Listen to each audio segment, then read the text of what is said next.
Welcome to Flirting with Bitcoin. I'm your host, Mandana Yousefi, and this is my boo. Ian Reese.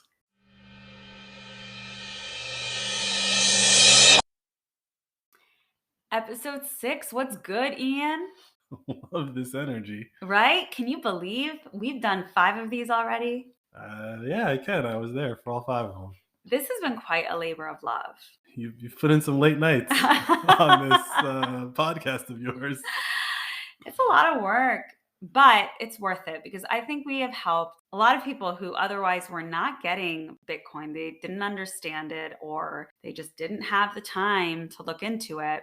And now they are, downloading the Strike app and getting a Coinbase account. And I have friends ready to throw all of their money in. So it's been a really, it's been a wild ride. I'll keep saying it week after week. I think the most exciting part has been the questions that I've been getting from all of you, because it's opening my eyes to the things that I haven't been thinking about, but they're very real world examples or applications of how you could use Bitcoin today, right now. You have an example? The most common question I get is, how do you move money from one country to another? I mean, that's literally what Bitcoin's built for, right? I know, but the actual how do you do it? So it's been really interesting. I will say that I don't think we're ever going to run out of something to talk about on this show. Yeah, no, there is more than enough information to distribute.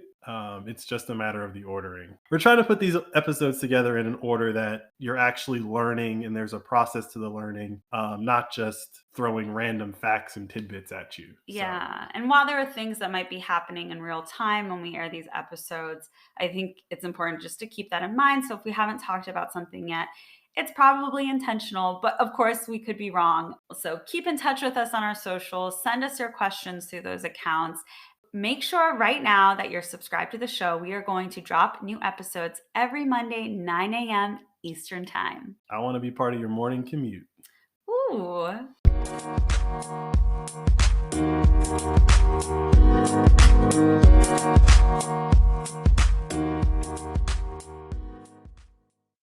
I want us to talk about El Salvador. I have a lot of questions, but my understanding is that El Salvador now has Bitcoin as their official currency. Mm-hmm. I want to understand what that means. Like, how are these people in El Salvador now using Bitcoin every day, like money? How is that possible to do overnight? The reason why I was able to be done what would appear to be overnight is because the Bitcoin payment network has existed for 13 years. Anybody in El Salvador could have been doing that from day one, but by making it legal tender in the country, they basically said that all of these institutions have to adopt it. Like, you have to accept it if someone wants to pay you in Bitcoin. To enable that at like the state level, they needed to get a couple things worked out for the banks, but everything else was already built. It wasn't like they had to go around and like build all this infrastructure. It was literally just like a software change. You just upgraded the software of El Salvador. So is it basically, if a business was taking credit card, they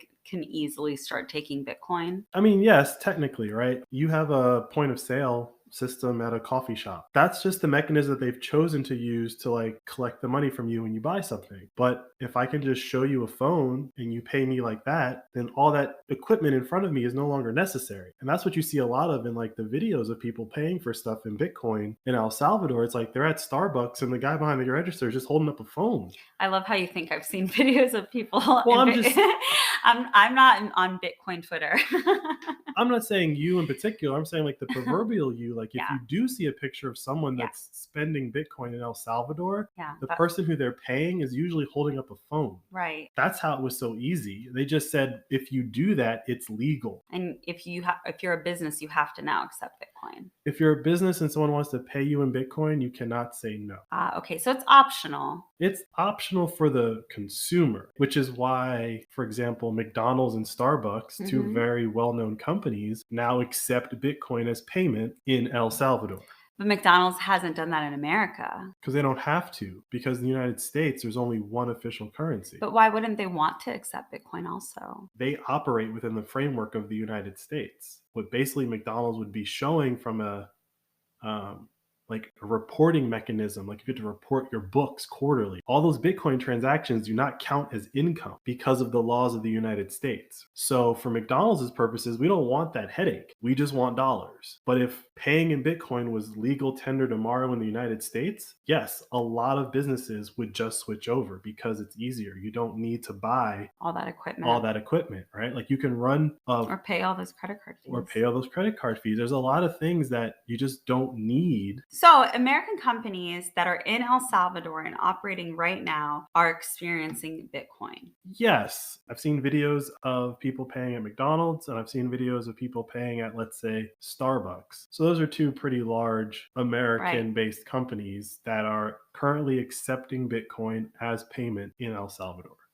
And how did it come about that El Salvador is the first country where this happened? Were they really into Bitcoin? Were there a lot of Bitcoin miners in the country? Was there a movement of people demanding this? Technically, the current president of El Salvador, before he was president, was a big advocate of Bitcoin. And then he got elected. Was And he elected because he was a big advocate for Bitcoin? I mean, officially, no. You could describe it as he officially was perceived as someone who could take the country in a better direction. It wasn't specifically because of his support of Bitcoin.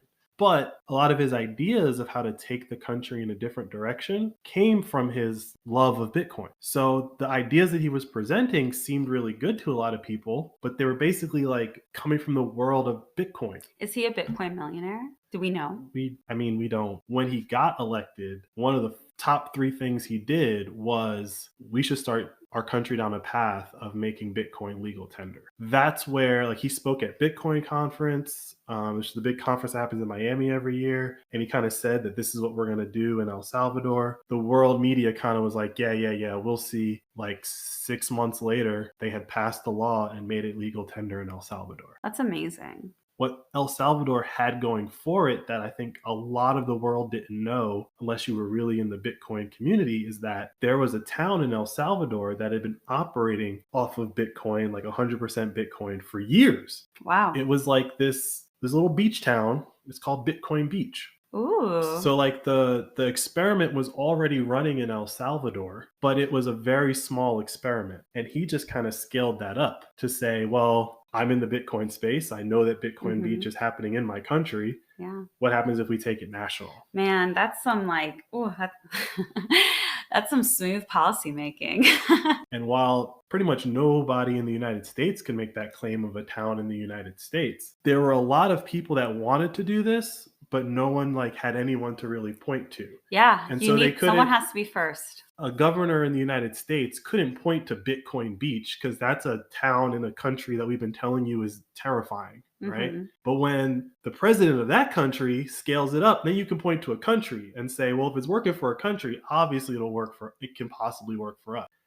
A lot of things have happened since El Salvador, the president What things have happened? It's showing how fast you can do this. Intentionally. If your goal is, for example, let's say Arizona, right? If Arizona really wants to make Bitcoin legal tender and have shops and everyone like have to accept it as payment, apparently it takes you as long as El Salvador did, which is less than a year. I think there's less argument to be made to say like, oh, how would this be done? We can't do it. The Bitcoin network is so easy to plug into. Once you plug in, it's like, oh yeah, why? We just really had to decide that we wanted to do it. There's no like technological barrier of like, oh, we got to bring in these consultants and knows how to boot itself up, right? Like there are people in Arizona that are Bitcoiners that will gladly go show these businesses how to set this up. Oh, I'm sure all of these Bitcoin enthusiasts just would love to. I think they would love a captive audience. There's a captive audience part, right? But there's also like there's a town in the United States, I think it's in Colorado, where like the mayor is basically saying they're gonna convert the town over to a Bitcoin standard. They're gonna store all the town's tax reserves in Bitcoin, not in like debased dollars, right? It makes a lot of sense. There are a lot of towns or jurisdictions in America that really suffer. They're very impoverished and their states have left them behind. I think if there are people in local government who are Bitcoin enthusiasts, they would absolutely push that model for their locality because the US dollar is doing nothing for them. There are these people here and there that understand what it could do, but not everyone is in the position to like look over there. That's how they're doing it. Just go talk to them. Yeah. When the only example that existed before El Salvador was a tiny little beach town in El Salvador.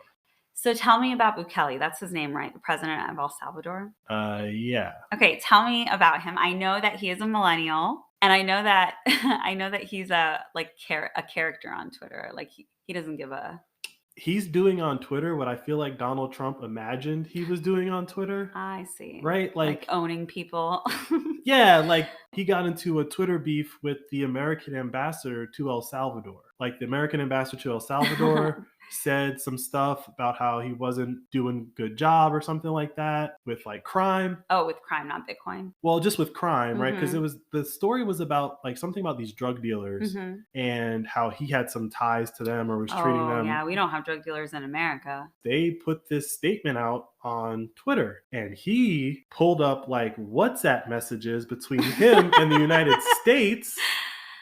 He pulled up the actual conversation that she was trying to reference it. And just was like, that's not what happened. He right? showed the receipts. He showed the receipts. That little incident was spliced in between basically like the IMF encouraging El Salvador not to switch over to Bitcoin. Then they did. And then that thing came out about him, the drug dealers and the ambassador conversation. And that didn't work. His response was so damning that they just stopped talking. Right. Ugh.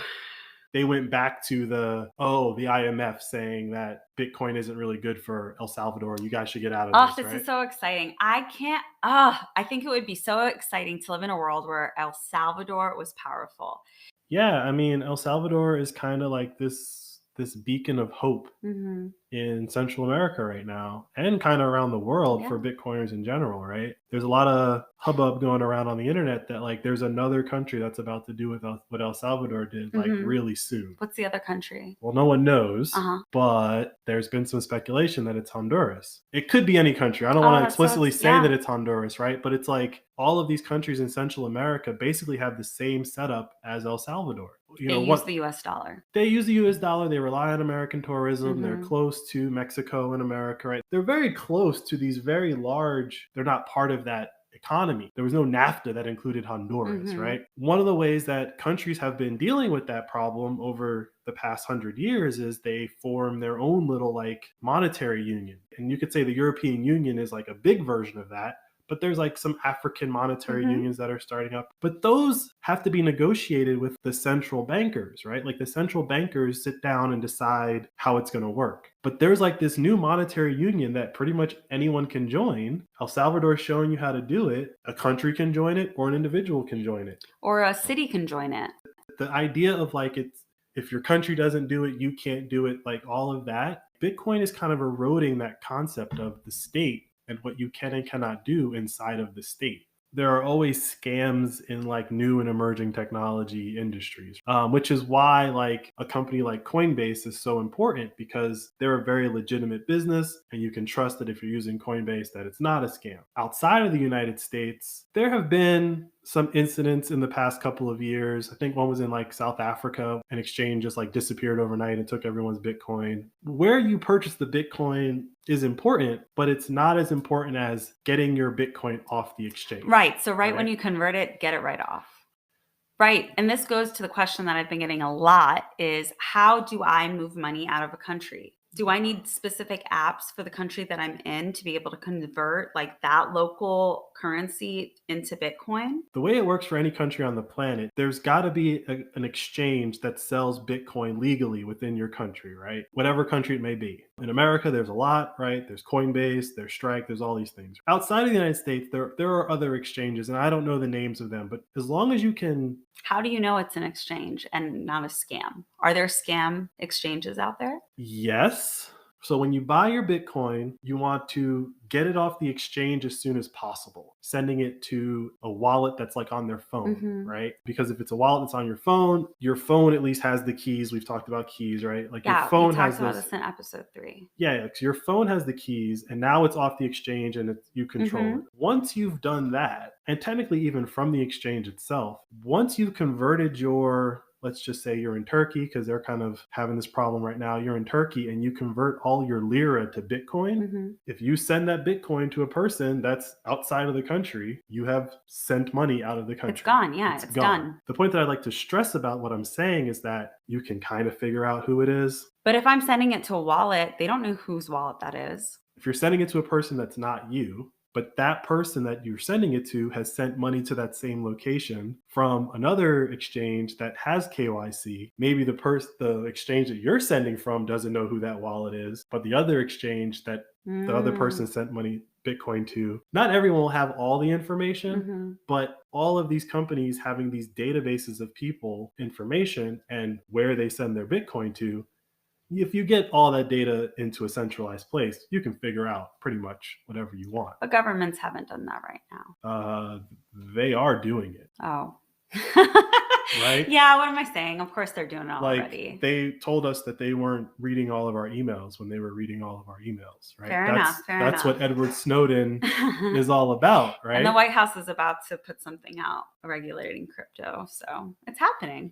Whatever regulations they write, once you migrate your wealth into Bitcoin, they really don't have any say. It's only like on a mutual agreement of the spirit of the law. If you sell your Bitcoin for a gain, you pay capital gains on it. Okay, is if I sell it on one of those exchanges. What if I just go out in the street and sell it for cash? I give you 2 Bitcoin, you give me $100,000 in cash. Yeah. Right? Like, what capital gains are we talking about here? There's the honor system, get out of here.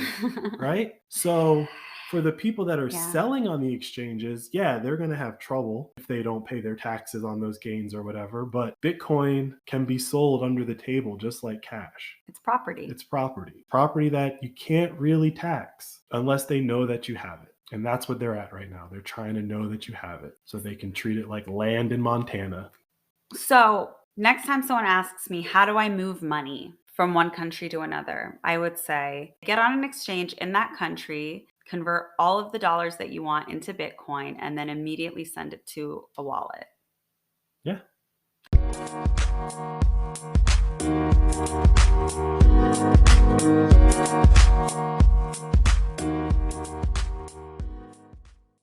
Well, it's pretty exciting. I feel like I have butterflies because I'm ready to confidently explain to someone who asks me next how to move money from one country to another. Once you convert your dollars, euros, yen, whatever, once you convert to Bitcoin, you have moved that money out of the country. You're free. Like, you're free to choose now if you want to convert that back into whatever currency that was. And you don't have to do that. And if you just hold on to it, or you make a little more concerted effort to find places to spend it, you don't necessarily need to go back to that currency. That's what Bitcoin does. It frees you from that. You now have a choice again. It's like we're so oppressed that it takes Ian explaining it to us in like 18 different ways to really understand that just convert it to Bitcoin. That's the answer. Well, I'll say in the dating process, Bitcoin has me very intrigued and excited, and I cannot wait for our next date. Neither can Bitcoin. But that's enough dating for now. I want to get online and I want to chat with my friends about this Bitcoin that I'm getting to know. So remember, get on our social, share our clips, jump in on the Bitcoin banter, and let's all keep flirting with Bitcoin.